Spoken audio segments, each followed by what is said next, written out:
In the summer of 2009, I was 19 years old, working a summer position at Target between my freshman and sophomore year at undergraduate school.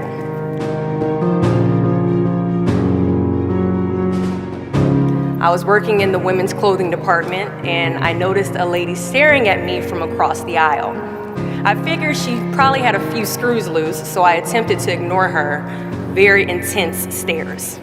She eventually manages to make her way a little bit closer and closer to me where I was working until she eventually walks up to me and says hello. I say the famous Target quote, which is, "Hi, may I help you find something?" She then asks me, "Were you born in this country?" And I was immediately offended. And I said, "Yeah, I was born in this country." And then she says, "Do you have any kids?" I said, "No, I don't have any kids." She then asked me if I was married, and then I said, "No, ma'am, I am not married." She says, "How old are you?" I said, 19. "May I help you find something?" She then says, "You are the most beautiful girl I have seen." And I said, "Oh, thank you." I didn't work that much for my makeup, but I did the best I could, but thank you.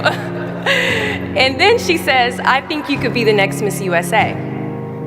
And I stare at her in pure disgust and said, "Pageants? You're telling me pageants, like Sandra Bullock, Miss Congeniality. Pageants? You think I should compete in pageants? I'm in the Army, okay?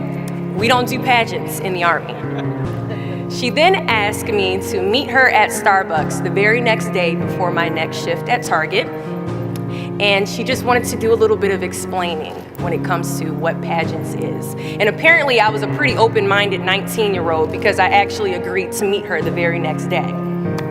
The next day she brought this foot-tall stack of pageant books and proceeds to convince me to enter into a state pageant 3 months later. For those who do not know, when it comes to Miss USA, you have to win your state first, okay?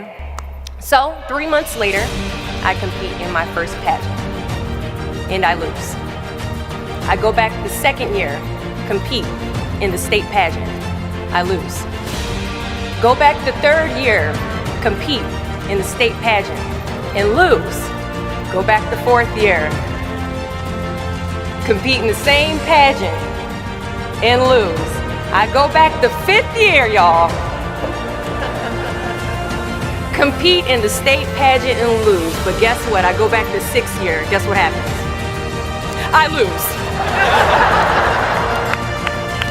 I called her on the phone and said, "You told me I could be the next Miss USA." And she says, "Deshauna, keep working, don't quit, keep going back." And in June of 2015, she passes away from leukemia. 6 months later, in December 2015, I win Miss District of Columbia, USA.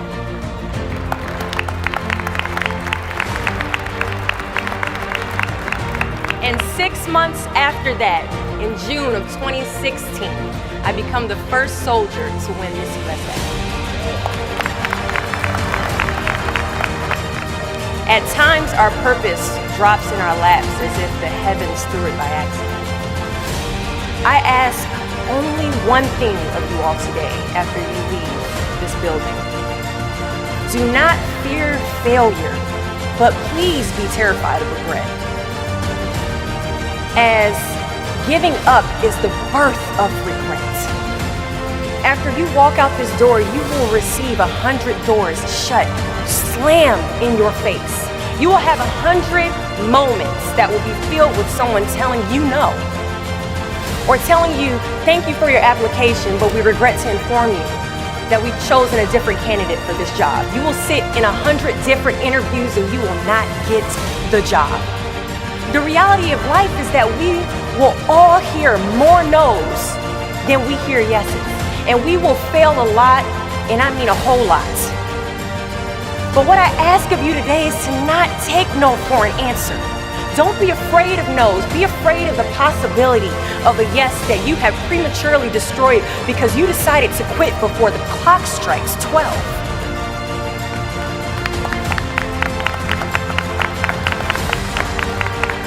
You can ask anyone, friend, family, anybody. I love a good no. Please tell me no. Telling me no is like adding fuel to a fire that is now set ablaze because of your single no. I love additional reasons to work harder. Please give me a reason. So today I challenge you to fight, to work, to not stop here, to believe so heavily in your aspirations that you too will not fear the word no, but instead you will choose to welcome it. Thank you for your time.